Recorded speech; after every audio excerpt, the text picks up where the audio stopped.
In 2024, one of my main goals was to read twice as many sequels as series that I started. I am sad to say that I failed. However, I did make a conscious effort and I only fell short by 5 sequels. So today we're going to be going through all of the books in series that I read in 2024, the ones that I've DNF'd, the ones that I am up to date on, the ones that I've completed, and the ones that I'm carrying forward into 2025.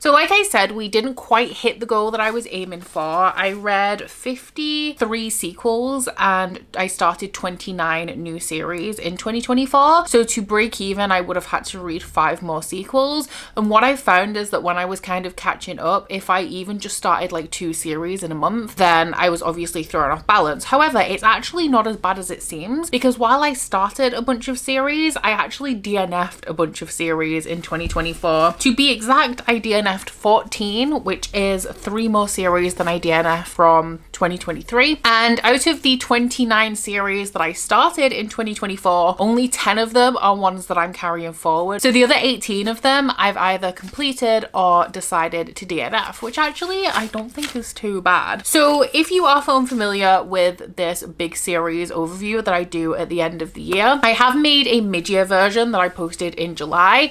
And to make this run a little bit quickly, because I am going to be talking about 44 series total in this video, which is 5 more than I did at the end of 2023. I am going to be referring back to my mid-year check-in for the series that I've already talked about in depth. So this video is going to be split into sections. We're going to cover the series that I've DNF'd, the ones that I've completed, those series that I'm currently up to date on, some with a 2025 book release and some without, and also the ones that I'm carrying forward that I need to finish, whether they are already fully published series that I just need to complete, or whether they are ones that are currently not finished but I'm also not caught up on what is published to date. At the beginning of each of these sections, I'm just going to very quickly run through the books that I already covered in the mid-year check-in version, and if you would like some more information on those particular series, then you can refer back to that video. And as you know, I am somebody who reads a lot of series. According to my spreadsheet at the start of 2025, I have 72 series that I'm currently working on, which I've said it every year and I'll say it again, it's something that I need to make a conscious effort to keep knocking down and chipping away at. But because of that, obviously, like if you know that there is a series I'm in the middle of, like the Kingdom of the Wicked series by Kerry Maniscalco,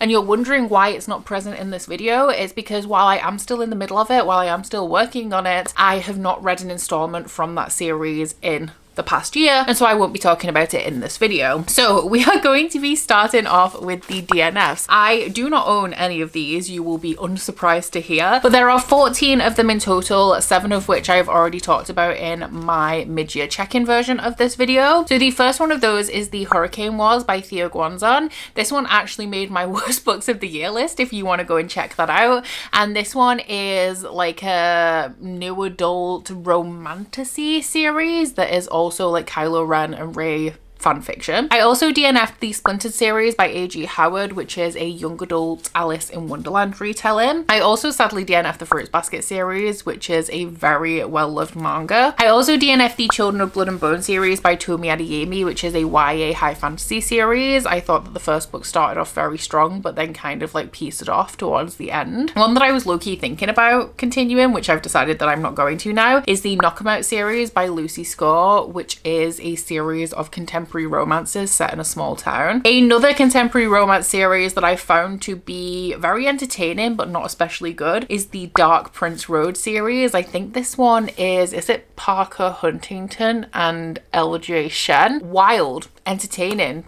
not really enjoyable though. One that I have previously mentioned in that mid-year check-in series that has currently changed sections is the Savage Land series by Stacey Marie Brown. So when I finished this series, it was completed. However, there was a new book published shortly after I finished it that follows a different character. So it was in my completed, like I read 6 books from this series. I didn't really like the end one, so I have no interest in reading this new 7th book that's following a different character. And then the last one that I've already mentioned is the Saga of the Unfated series by Danielle L. Jensen. This is a Norse-inspired adult fantasy romance series that I really wanted to love because I've really loved another series by Danielle L. Jensen, but this one kind of just didn't work for me. I did enjoy it, it just didn't quite hit the mark. And so for the ones that I have yet to mention, the first one is the Fae Guardian series by Lana Bachurzik. I read the first 2 books in the first era of that series, which is the Season of the Wolf. So if you don't know about the Fae Guardian series, it is a futuristic, like almost dystopian series that reads kind of like a paranormal in the elements of the story, but is also a little bit high fantasy because it's essentially set in a future where the world was destroyed, and like hundreds of years in the future, magic has come back to the land because the items, like the materials that was blocking the magic, were things like metal and plastic. So because the world has come to an end and everything's kind of returned to nature, it has allowed magic to blossom once again. And our female main character in this series are ones that have been frozen since like modern times and suddenly like thaw out in this magical world, and they're all mated to one of these like elite fae warriors. I read the first book, I think it was a couple of years ago now, and I didn't love the romance because, like I said, in its essence it reads kind of like a paranormal romance in terms of the formulaic nature and the structure of the series, which, as we all know, is not a genre that I particularly enjoy. However, I thought the premise of having this like futuristic society that actually kind of reads like a historical high fantasy, and how some of the characters present in this world are ones that are from like our modern day world, really interesting. However, when I read book 2, it kind of confirmed what I already knew from book 1, which is that because this is a predominantly romance focused series, it was never really going to go in depth into the areas I wanted it to, which is kind of like the world building and how this world came to be, and so I decided to call it quits. I also DNF'd the Ravenhood series, which I think the first book is Flock by Kate Stewart. This one is kind of a reverse harem, but not a reverse harem, about a girl who has to move in with her father and work at his company. He's like this really rich guy, but he's never really had anything to do with her, and she has lived with her mother, who is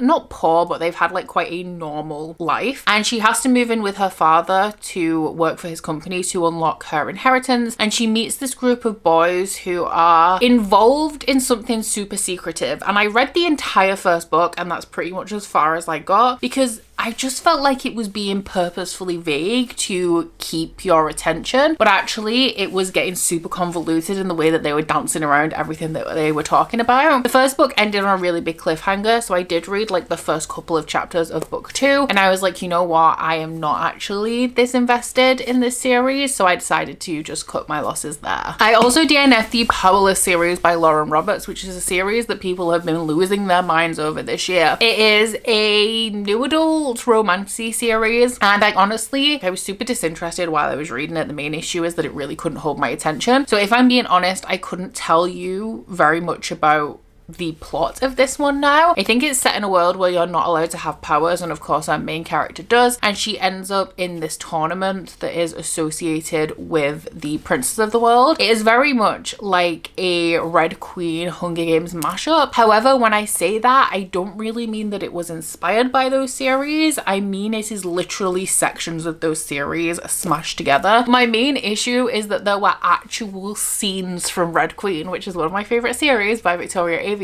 that were placed into this book. Like the way that she meets the prince, exactly the same as Red Queen. There's like this dancing scene, exactly the same as Red Queen. The rivalry between the brothers, exactly the same as Red Queen. That's just a no from me, dude. I also DNF'd the Age of Blood series, the first book being Mistress of Lies by K.M. Enright. This one was super promising. I had a stunning Illumicrate edition that I really wanted to keep, and this was a story about blood mages that also had a murder mystery throughout it. So we were following this girl who was a member of the nobility, but also like a vigilante figure. People were being drained of blood and kind of left on the streets to die, and our main character is tasked with getting to the bottom of who is responsible. So I think that it started out strong in the first 150 pages. However, it kind of just like never escalated from there. The whole thing was entirely one note. Like the slow start was great, especially in a fantasy series. I love a slow start, like get me established with this world, but then it never really picked up from there. Like it continued along this same tone. One of my main issues in here is that they're dealing with this murder mystery, but they're not actually investigating anything. People are dying and our main character is being brought to the scene and she's being told like, you got to fix this, you got to figure out what's going on. And she's like, oh yeah, okay, yeah, I'll do it. And then somebody else dies and she hasn't done anything, like literally nothing. And then she's shocked this has happened. It started strong, but however, I don't think that it delivered in the second half.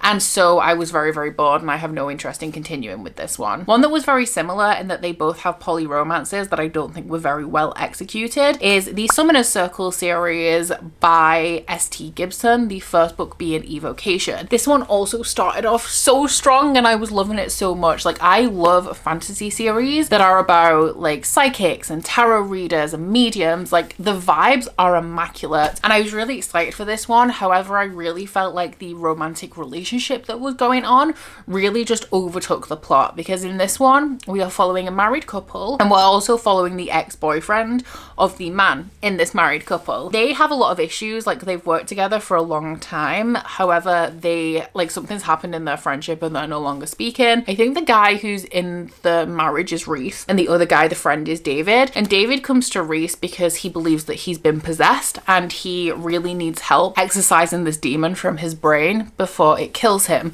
Now, there is like an end date to when this has happened. Like, they have to get a hustle on to exorcise David before this demon takes over. However, they spend like large portions of the middle of this book with Reese and Moira, the woman in this marriage, constantly just having very healthy discussions about the current romantic situation they're in, whether they should have an open relationship and involve David as well. And I just felt like I really didn't care. Like, it was a very short book. I needed more time dedicated to the plot, and I feel like the balance of like romance to plot was a little bit off, which is why I didn't particularly enjoy this one. But like Mistress of Lies, I really enjoyed like the first 100 pages, so it was especially disappointing to me. I also DNF'd the Secrets of the Nile series, which starts off with What the River Knows by Isabel Ibanez. This one is a young adult fantasy about a girl from Buenos Aires whose parents are obsessed with Egypt. They spend most of their time in Egypt. It's a historical fantasy, I believe, set in the early 1800s. And one day she gets a letter from her parents saying that they have well, not from her parents, from her uncle who's also in Egypt, telling her that her parents have died. So she sneaks off to Egypt to get to the bottom of what happened to her parents, because she believes that they were far too skilled to have died in the manner that was laid out in this letter. So I read this actually while I was in Egypt, and I will say that that added to the experience, because I really liked that a lot of the locations of the book are places that I visited when I was in Egypt, and that added like that extra dimension to it. However, I just wasn't vibing with it. I was a little bit bored. The romance in here was okay. I feel like it's something that I would have really enjoyed like 10 years ago. I think the time period also killed this for me, because it's just not one that I typically enjoy. I tend to avoid things that are kind of written surrounding the 1800s, because it's just not a time period that I find particularly interesting. And that proved true in this case as well. It just never really gripped my attention, so I'm not going to be continuing on with this one. On to the series that I have completed. There's actually not very many of them, but there are way more than there were last year, because I have completed 10 series in 2024, whereas in 2023 I actually only completed 5, which is crazy. But 6 of these series are ones that I have already mentioned in that mid-year check-in video. The first one of these is the Themis Files by Sylvain Nouvelle. This one is a mixed media adult sci-fi series that is a first contact with alien story. I also not only finished the Age of Madness series by Joe Abercrombie, but the entire First Law world for our 3rd era of catch-up book club. I will put the announcement for the next era in case you're interested, because we've only just started, so there's still time to get involved. But this one was an adult grimdark series. The Age of Madness in particular is a trilogy, but this also does mark the end of a 10-book extended universe that I finished. We also have a comic series, the only comic series. I have one manga series to mention, but aside from, oh no, 2 more. There's 2 more comic series in here, ignore me. But I finished the Die series, which is a 4-part comic series that is heavily influenced by Dungeons and Dragons. I also finished the Crescent City trilogy by Sarah J Maas. I know that there are potentially going to be other books in this series, but as far as I am aware, they are going to be following like side characters predominantly. So the first trilogy that follows the 2 main characters that we dominantly follow in Crescent City, their story has somewhat wrapped up, although I do expect them to be present in the later books. So I am counting this as a completed one.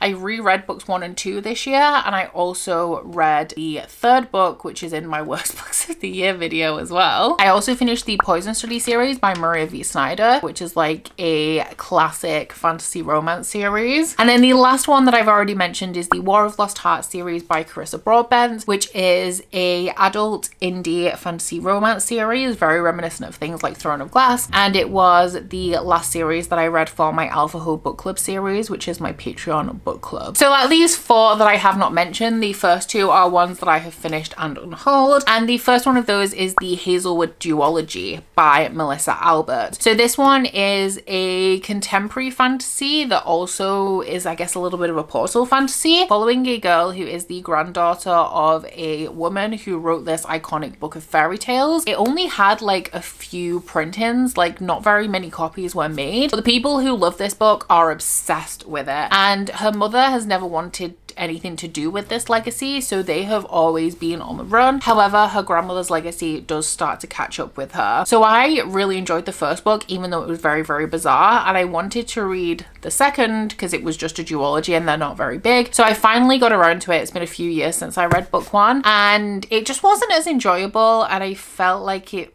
was very unfinished. Like the end didn't feel like the end and left me not even wanting more, but just disappointed by what I got. The other one that I have since unhauled is the Malice duology by Heather Walter. Once again, I read the first book a few years ago, and I followed up and read the sequel, Misrule, this year. This one is a Sapphic Sleeping Beauty retelling following a Dark Grace, which is our Maleficent character, who is gifted with the art of cursing people. So in this society, they have like the regular Graces who bestow like beauty and health upon people, and then you have Alice, who curses people. So this is a service that is sought out by the rich people of the world, and Alice, even though people want her ability and want to use it, they also don't like her very much and they shun her from society. However, it is Princess Aurora's birthday and everybody is ordered to be there, so Alice goes to the palace and meets Aurora, and they ultimately fall in love. So this is supposed to be a villain origin story, and I kind of enjoyed book 1. I gave it 3 stars, but I thought that it could have gone darker. However, the note that it ended on did kind of skew that way, so I was hoping that we would get a bit more of that darkness in book 2. However, it did continue to be very mid. This has been published as like a new adult book. I would say that it very firmly sits in the category of YA because I just don't feel like it ever really achieves the potential of darkness that it could have gone to, and there's not really any content in it that I would say is unsuitable for young adults. So I feel like it was mismarketed a little bit, and because of that I was expecting something a little bit more than it was ever going to deliver. I'm beginning to realize that I was not satisfied by the ending of any series that I read last year, because next up we have the Ending Fire series by Sarah El-Arifi, with the first book being The Final Strife. When you've heard me talk about this series in the past, you will have heard me say it is the best new fantasy series, or one of the best new fantasy series that I've read in recent years, and books 1 and 2 were so strong, and book 3 really disappointed me. So this one is set in a world where people are separated by the colour of their blood. There is a rebellion that happened like 20 years before the series starts, where the red-blooded babies, or some red-blooded babies, which are the nobility of the world, were swapped with some of the blue-blooded babies, which are like an underclass, like almost a servant class, and that was done so that the red-blooded children that were taken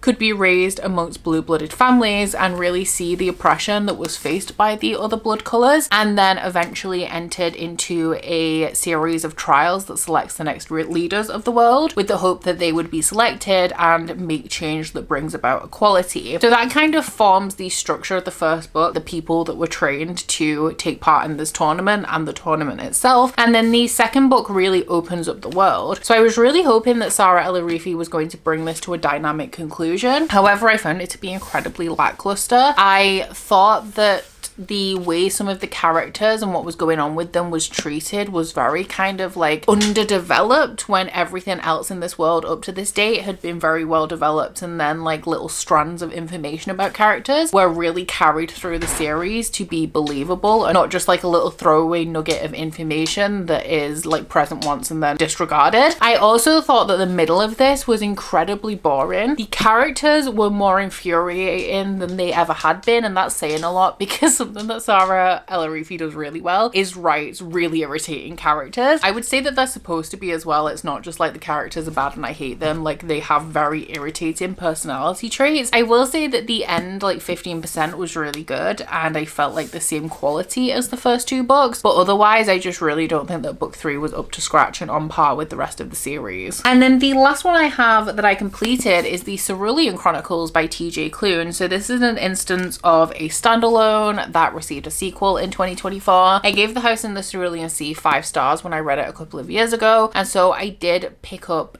the second book, which is called Somewhere Beyond the Sea, maybe. I have since unhauled it because I didn't love it, and it's not that it was bad, it's just that it kind of felt the same as The House in the Cerulean Sea. This one is about a magical social worker who visits homes where magical children live and sees that they're up to scratch. I say that because really it is the government kind of low-key oppressing these children and stripping rights away from them that regular children have because of how dangerous they are. And one day Linus is sent to investigate the House on the Cerulean Sea, which is supposed to house the most dangerous magical children in the world, and he's sent to make sure that they're being looked after and also that the guy that runs the institution is doing a good job. He is a man who is very set in his ways. He has a routine, like he never strays from it. He never goes outside of his routine to bring joy into his life. And during his time at the House in the Cerulean Sea, he kind of comes out of his shell and learns to live a little bit more. So I really enjoyed the first one. I thought that it was very heartwarming and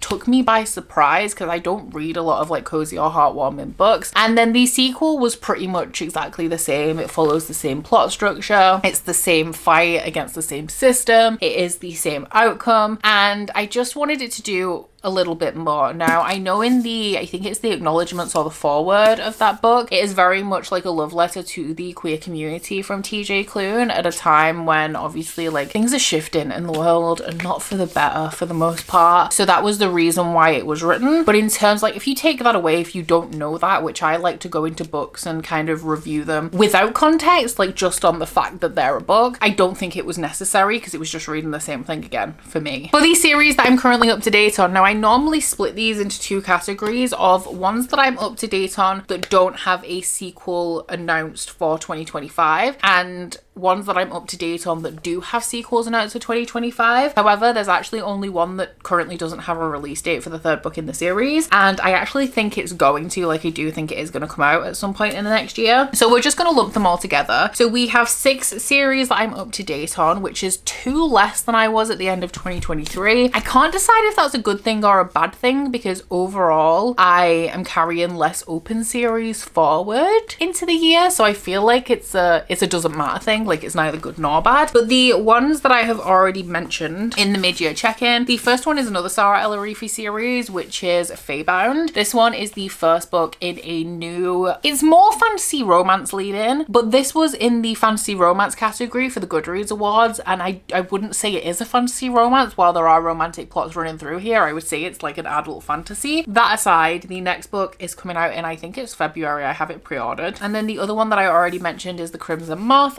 by Kristen Cicerelli. This was one of my favorite books of the year if you want to check that video out instead of all the negative Nancy stuff. And the sequel for this I think is also coming out in maybe February, but I will be getting the matching Fairy Loot edition of this, which hasn't been announced yet, so I'm gonna have to wait a while before I pick up book 2. And this one is a fantasy romance. It's young adult, but I feel like it can stray to adult a little bit, and it is a witch hunter romance. So for the ones that I haven't mentioned yet, we will start off with the one that does not currently have a 2025 release date for book 3, but I do feel like it potentially is going to, and that is the Her Majesty's Royal Coven series by Juno Dawson. This is a series that I've actually managed to keep up with the publication schedule on, and yes, I'm very proud of myself. Thank you very much, because this one is a contemporary fantasy series following a group of women who were part of the same coven when they were kids, and they like went to war together against the warlocks. They have a lot of things binding them together. However, in adulthood, they are all at very different places in their lives, and their friendship and their relationship is tested and challenged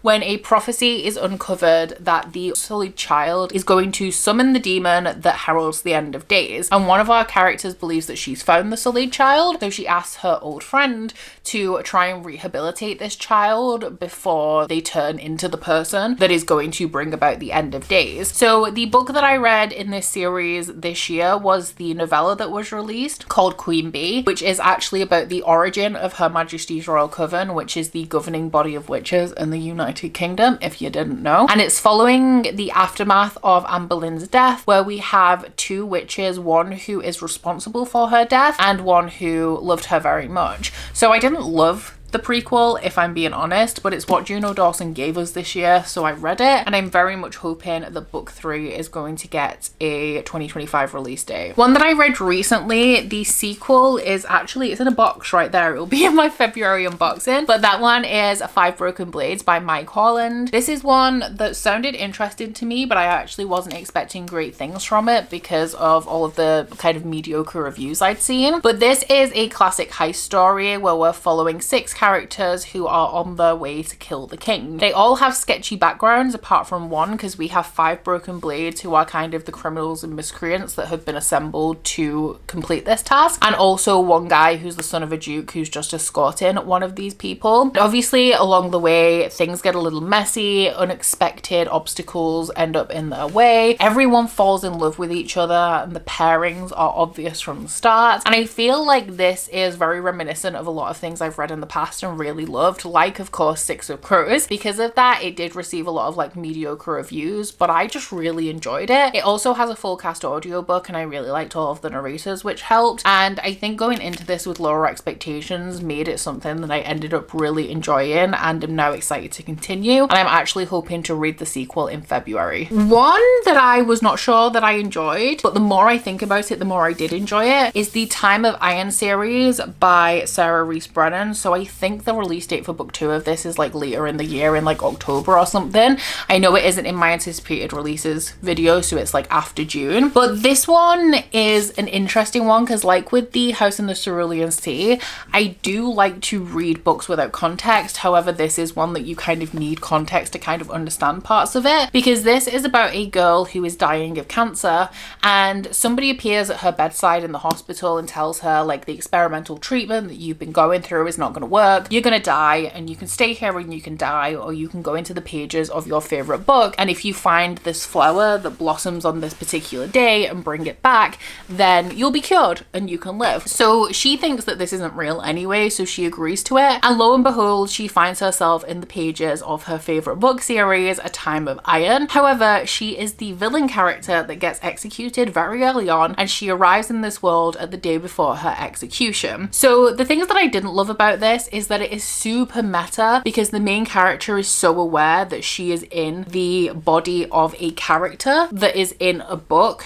And she is obviously aware of narrative convention. There's also like critiques about the publishing industry in here, and all of that I thought was a little bit on the nose. However, the author of this book did actually have cancer when she was writing this book, so it was like a cathartic writing experience for her at a time when she thought she was never going to write anything ever again. So that does kind of make sense. Despite it irritating me at first, I really enjoyed how the main character navigated this world, quite aware that it was a fictional place that she was in, and knowing the storyline coming up and how she was trying to twist the plot to make sure it ended up going in the right direction, so all of the right things happened for the rest of the series to exist, while also still needing to change the story so that she's not executed, so that she can carry out the task that she needs to, so that she can make it back home alive. And how everything just got super like convoluted and messy, and the characters in this book that aren't aware that they're characters in a book, the way that they behave in relation to the main character being aware that she was a character. I don't know, I thought I was gonna hate it, but I actually really enjoyed it, and I'm very excited for book 2 to be released. And then the last one is the Jazad Air by Sarah Hashem. I believe that the sequel to this is maybe like July or August, once again not in my anticipated releases video, so I'm pretty sure that it's after June. And this one was a kind of fantasy romance that was just very reminiscent of things that I really loved. Once again, things like Throne of Glass, things like We Hunt the Flame by Hafsa Faisal. It is following a girl who is from a kingdom. She's the princess. Yeah, she's the last child of this royal family of a kingdom that got too powerful, so the rest of the kingdoms kind of took it down. So she has been in hiding her entire life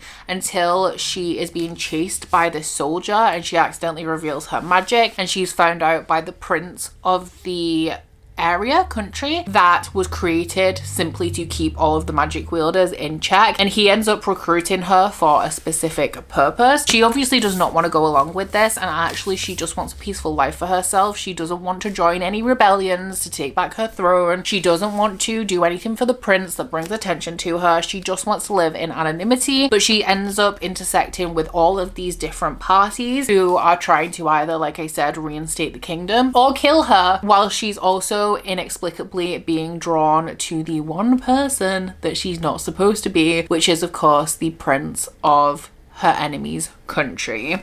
So this didn't do anything particularly new, but it did things that I love in a way that I really enjoy. We have an enemies to lovers series with lots of like sexual tension and angst. We have some great world building in here. We have like found family and friendships and humor and banter. So if you are a fan of like the old school fantasy romances like We Hunt the Flame, like Throne of Glass, that are more fantasy focused than romance focused, I think that you would enjoy this one as well. And of course, the final section of this video, the last thing we're going to talk about today, are all of the series that I have not finished, that I am not up to date on, that I could be more proactive about, but I am not. So like I said, of the 29 series that I started in 2024, only 10 of the ones that I started are being carried over to 2025. However, there are 14 series in this section because there's an additional 4 series that I started prior to 2024 that I have read an installment of in 2024,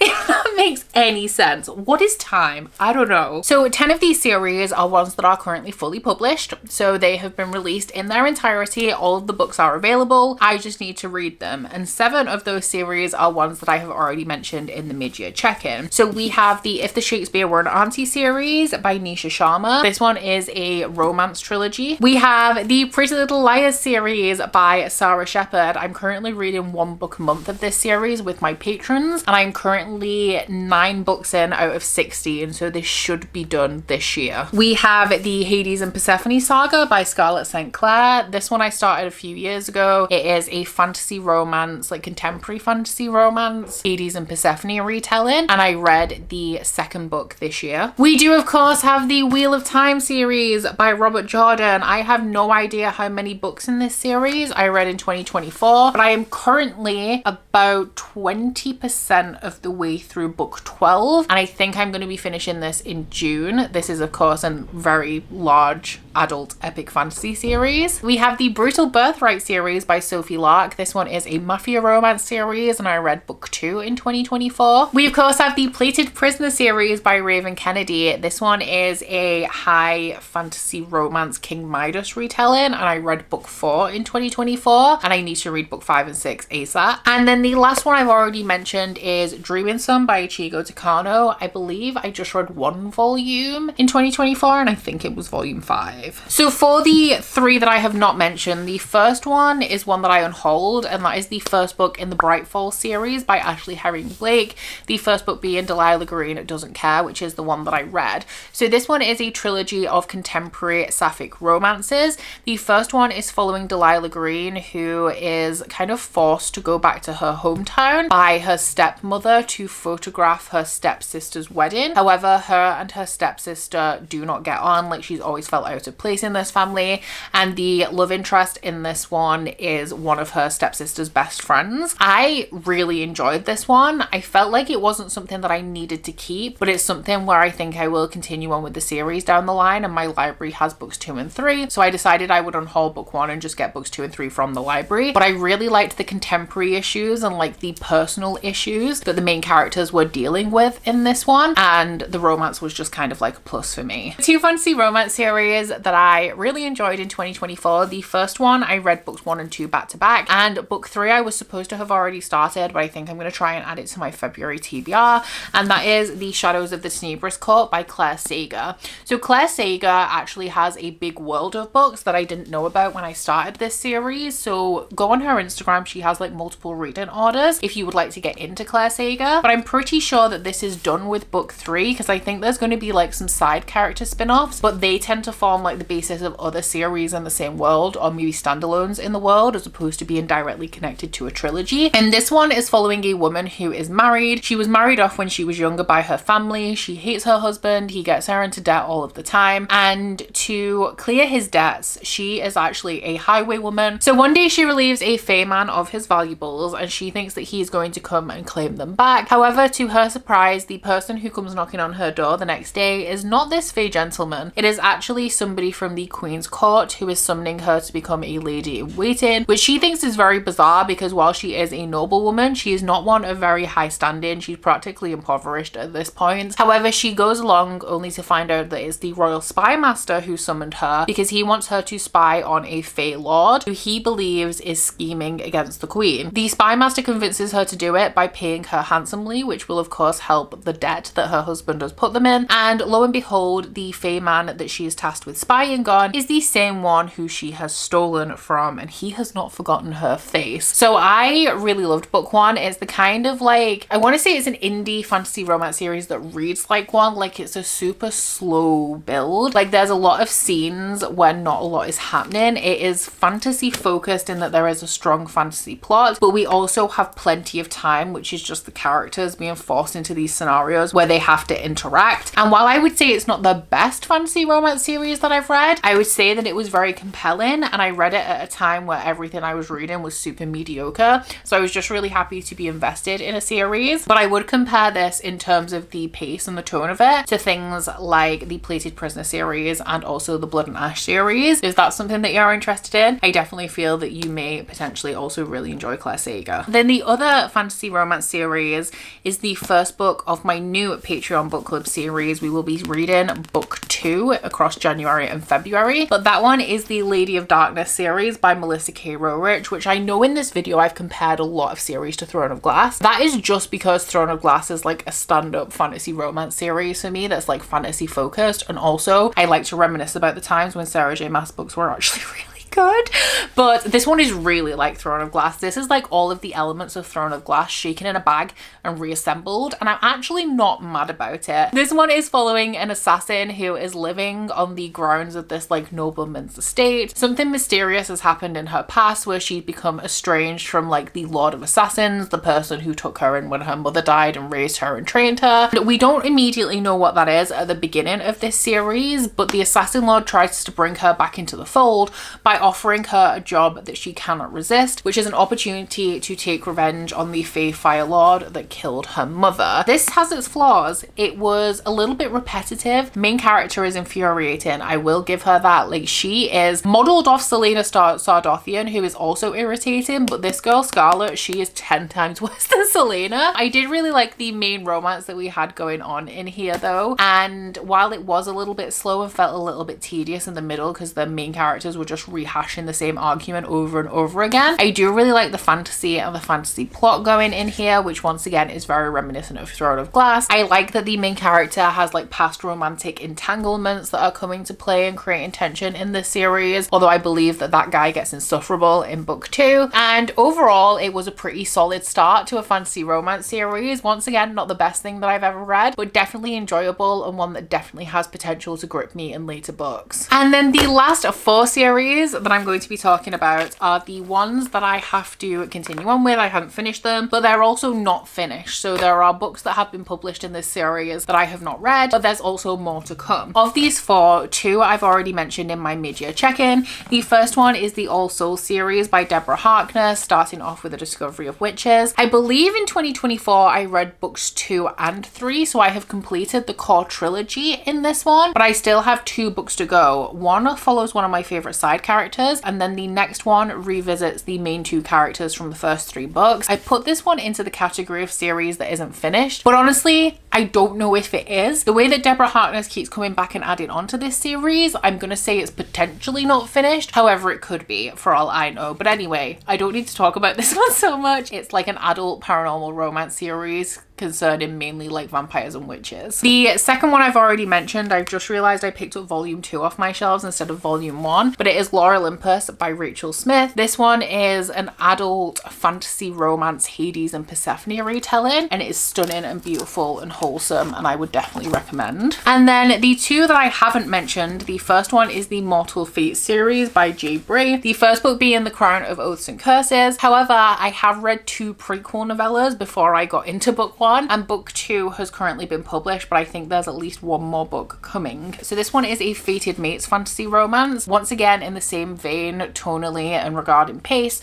as things like The Plated Prisoner, The Shadows of the Tenebrous Court, From Blood and Ash. That is the kind of thing I like in an indie fantasy romance, and it is a fated mate story following a witch and a fae. Now there is currently a war going on between the witch and the fae, which is the problem, and this one is an enemies to lovers story that is like super slow burn, so like they don't even like each other as people in the first book, because we start to establish in the prequels that like they are fated mates. Our main character, who is a witch, loses her home to this like bad sect of witches, which are the ones that have also gone to war with the fae. Now our fae male main character has seen all of his family die at the hands of witches, and also the land is dying, so his people are struggling to live. The witches have also cursed them so that they can't have any children, so their population is dwindling. And when he finds out he's mated to a witch, it is not a good time, especially because his fate says that he can only save his people once he is reunited with his mate, who is like also his sworn enemy. However, our main female character is not like other witches. Like, she knows that some witches are bad, most witches are good, and so this is about kind of both of them claiming their fate, even though they actually despise each other and they don't want to be together. So this, like I said, is the kind of pace and tone that I like in a fantasy romance. It was a little bit frustrating because of how set in his ways the main male character Soren is regarding the hatred that he feels for the witches, especially when our female character, who I think is called Rook, is like literally displaying no characteristics of ill intent at all and actually goes out of her way where she can to help his people. So I did find that to be a little frustrating, which I do find is a recurring theme with indie fantasy romance like this, because they're pretty thick books. They don't have to be, like, you could trim the fat a little bit and they would be a little bit more concise, a little bit less repetitive, and a little bit less tedious, like in the repetitive nature of some of the points that keep getting hashed out. Regardless, like, I really enjoyed it. The only reason I haven't continued on to book 2 yet is because I know it has a lot of editing issues. It had a delayed release. I think it was released before it was finished, and I'm just hoping that by the time I get to it, because I'll read the Kindle version before I order a paperback, that all of those like errors have been ironed out when the book has been revisited, because with Kindle Unlimited you can just kind of keep updating new documents of files on there. And then the last series we have to talk about in this extremely long video, this is why at the mid part of the year I split this video into 2 parts instead of doing it all in one, and even though we're just kind of like glancing over some of these, it still takes my entire life to film. But the last series we're going to be talking about is I don't know what the series is called actually. The Undertaking of Heart and Mercy.